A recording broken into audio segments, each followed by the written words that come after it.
샬롬. 오늘은 시편 37편 말씀을 통해서 사회생활 할 때 대인관계에서 또는 가까운 사람들 통해서 억울함을 당했을 때 크리스찬들은 어떻게 해야 될까? 그 억울함을 어떻게 해결할까에 대한 말씀입니다. 오늘 말씀은 하나님이 우리의 억울함을 풀어주신다는 것입니다. 1절부터 16절 말씀의 주제는 여호와가 우리의 억울함을 풀어주실 것이고 그를 통해서 여러분의 억울한 것, 답답한 것, 두려운 것을 하나님께 맡기라는 것입니다. 그렇게 맡기는 사람은 하나님이 땅을 기업으로 주실 것이고 주신 기업에서 풍성함을 얻을 것이다 라는 말씀이 증거되어 있습니다. 첫 번째, 여호와가 이루시리라. 악을 행하는 자들 때문에 불평하지 말며, 참 세상에서 참 불공평하다 느껴지는 것이 악한 사람들이 오래 살고 잘 살고 풍성할 때가 참 많습니다. 의인들이 오히려 가난하고 비참하고 불행할 때가 많습니다. 그러면 상식적으로 공평하지 못하다고 원망할 때가 있습니다. 근데 성경은 그 불평이나 원망을 하지 말라는 것입니다. 왜냐하면 그 모든 것을 만드신 것이 하나님이기 때문에 그 악한 것도 악하게 있을 때가 다 이유가 있습니다. 그래서 오히려 믿는 사람들이, 성도들이 괜히 불평해서 범죄할까 봐 하나님은 불평하지 말라고 합니다. 세상적으로 악인들이 3대, 4대 편할 것 같죠? 그렇지 않습니다. 인류 역사를 돌아보십시오. 악인들의 대수가 그리 길지가 못합니다. 3대, 4대를 넘어가지 못합니다. 악인은 3세대에 멸망하지만 의인은 천대에 간다고 하나님은 약속한 것을 기억하십시오. 풀들이, 특별히 여름철의 풀들은 굉장히 빨리 자랍니다. 배고 나면 또 자라고 배고 나면 또 자라고, 마치 악인들이 세상 속에서 굉장히 풍성하게 조금만 일해도 많은 업적을 얻어서 참 부럽고 두려웠겠지만, 그러나 때가 되면 그들은 풀처럼 다 베어버리고 아무것도 남는 게 없습니다. 악인들은 망한다는 것입니다. 이 말씀을 기억하십시오. 그래서 주변 사람들 또는 가까운 곳에서 악한 행동을 하는 사람들이 더 잘 살고 반칙, 변칙, 어, 불법을 행하는 사람들이 잘 산다고 불평하지 마십시오. 우리는 하나님을 의지하십시오. 왜 불평하지 말라는 것은 뭐냐면 그것이 그냥 어떤 도덕적인 것이 아니라 하나님이 살아계시기 때문에 그렇습니다.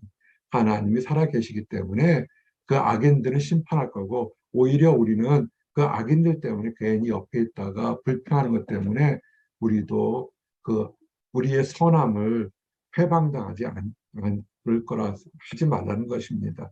그래서 우리는 오히려 때가 되든 때를 얻든지 뭐든지 거룩하고 성실하게 묵묵히 생활하시기 바랍니다.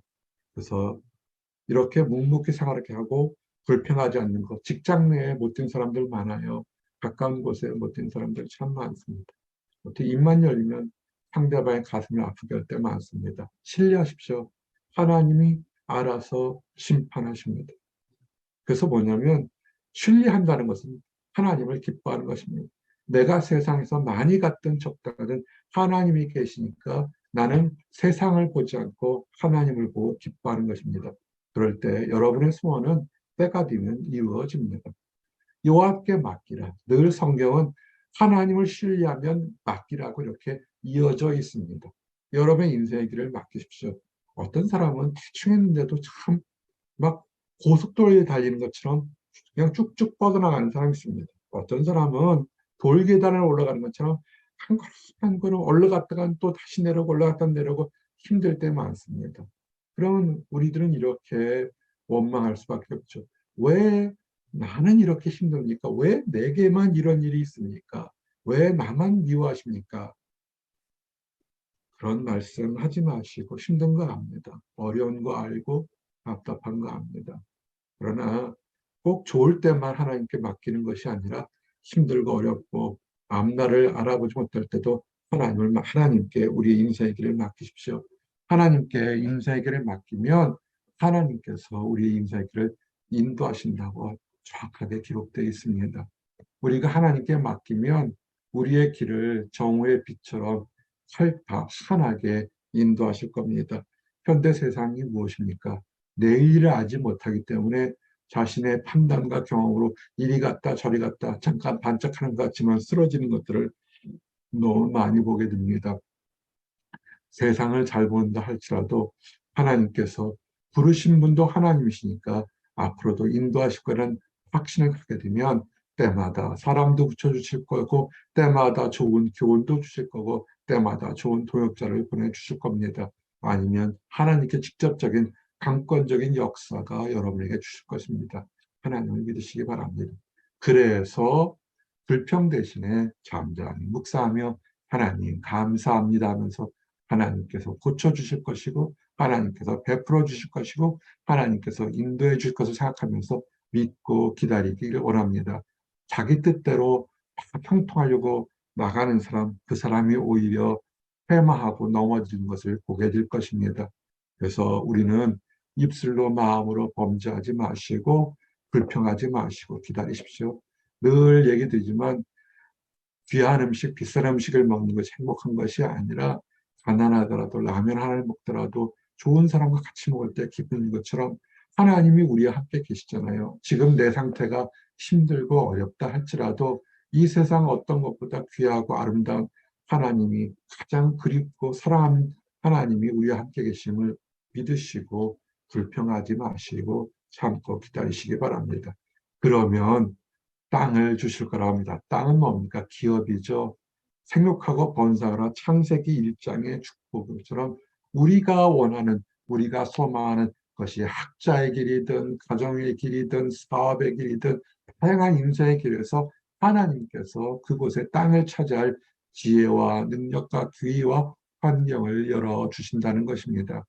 세상은 자기 것들을 위해서 참 사람도 찾고 어떤 권세를 찾고 능력을 찾습니다. 그러나 그것들이 다 왔다 갔다 하지 않습니까? 정치를 보시고 환경을 보십시오. 영원한 것이 없습니다.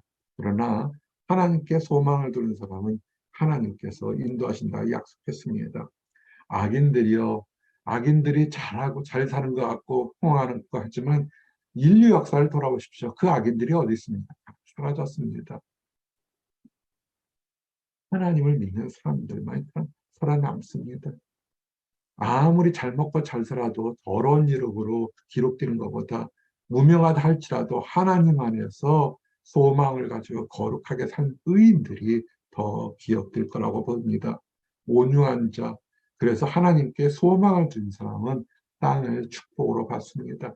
마태복음에 많은 팔복 중에서도 온유한 자가 땅을 차지하지 않습니까? 하나님께서 온유한 사람에게 풍성한 화평을 줍니다. 온유가 뭡니까? 인내하고 소망을 두는 거죠. 내가 모든 것이 형통했을 때 웃는 것이 아니라 형통할 때도 힘들고 어려울 때도 하나님이 함께 계시니 가장 선한 곳으로 인도하실 거는 소망을 갖고 인내할 때 그런 온유한 사람이 복을 받는다는 것입니다. 그리고 의인이 뭡니까? 하나님께 소망을 두는 사람이죠. 하나님께 소망을 두고 잠잠히 참아 기다리는 사람은 그의 삶 속에서 풍성함을 누린다는 것입니다. 악인들은 이 땅 살면서 행복을 누리려고 자충우돌 합니다. 그러나 다들 실패하고 그 행복 하나를 얻기 위해서 더 많은 불행을 쌓아놓는 것들을 보게 됩니다.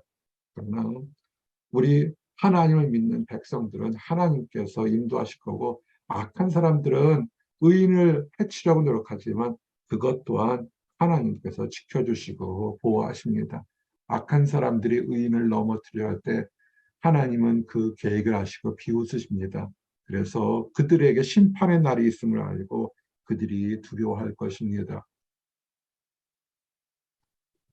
악인들은 칼을 빼고 활을 당겨서 가난하고 의로운 사람들을 해치려고 합니다. 여러분, 세상은 인본주의적 사고방식은 뭡니까? 사람들은 착하다는 것입니다. 한 명이 그 착한 것을 만들어서 종교나 모든 것을 다 없애면 다시 의인들만 착한 사람들만 살 거라고 인본주의 사고방식으로 얘기합니다. 성경은 뭐라고 얘기합니까? 사람은 악하다고 얘기합니다. 사람들은 악합니다. 날 때부터 죄 속에서 있기 때문에 죄 속에서 태어나서 죄 속으로 돌아갑니다. 그들은 죄 속에서 태어났기 때문에 늘 악한 계획을 가지고 있습니다. 이 악한 계획들을 그들이 하나님이 없다고 주장하지만 하나님을 알 만한 것을 양심에 두어서 이 땅 살아서 큰 소리 칠 때 치지만, 그러나 마지막 심판 때는 그들이 행한 모든 것에서 양심에 찔려서 후회하고 통탄할 것이 있습니다. 그럴 날이 오기 전에 하나님을 믿으시고 나아가기 원합니다. 하나님을 믿는 사람은 삶 속에서 풍성함을 얻게 됩니다. 가난하도록, 또 몸이 약하다 할지라도 하나님이 나와 함께 하심으로 인해 내가 찬양할 수 있다는 그런 풍성함을 얻게 되는 것입니다. 이제 말씀을 정리합니다. 살면서 악한 사람들이, 악한 환경이 의로운 사람들을 조롱하고 핍박할 때 있습니다. 참 마음이 많이 상합니다. 그때 입으로 범죄하지 마시고 하나님께서 모든 것을, 그 억울함을 풀어주실 것입니다. 하나님께서 이루실 것을 믿으시고 여러분의 판단도 생각도 하나님께 맡기시고 오래 참으시면 하나님께서 풍성한 땅을 기업으로 주실 겁니다. 이것을 누리는 나와 여러분들이 되시기를 원합니다. 기도하시겠습니다. 하나님 감사합니다. 세상의 악한 것들이 우리의 평안과 우리의 소중한 것을 배반합니다. 그래서 우리 입으로 범죄하게 하고 불평하려고 하도록 유혹합니다. 그러나 하나님께서 우리와 함께 계시고 하나님의 우리의 억울함도, 우리의 부족함과 답답함도 들으시고 아시니 때가 되면 고쳐주시고 위로하시고 자유롭게 하실 줄 믿습니다. 그때까지 참고 기다리며 소망을 하나님께 두도록 허락하여 주시옵소서. 하나님의 존재를 알지 못하기 때문에, 하나님의 능력과 사랑을 깨닫지 못하기 때문에 자기 힘으로 세상에서 평화를 누리는 악한 사람들의 모습들이 있습니다. 참으로 그 사람들 불쌍히 여기신 줄 압니다. 그 그릇된 길에서 돌아서 하나님이 주시는 평안의 길로 가도록 아버지 우리들을 사용해 주셔서 함께 사랑의 손을 내밀어 축복의 대열에 들어가도록 인도하여 주시옵소서. 늘 감사드립니다. 예수 그리스도 이름 받들어 기도드렸습니다. 아멘.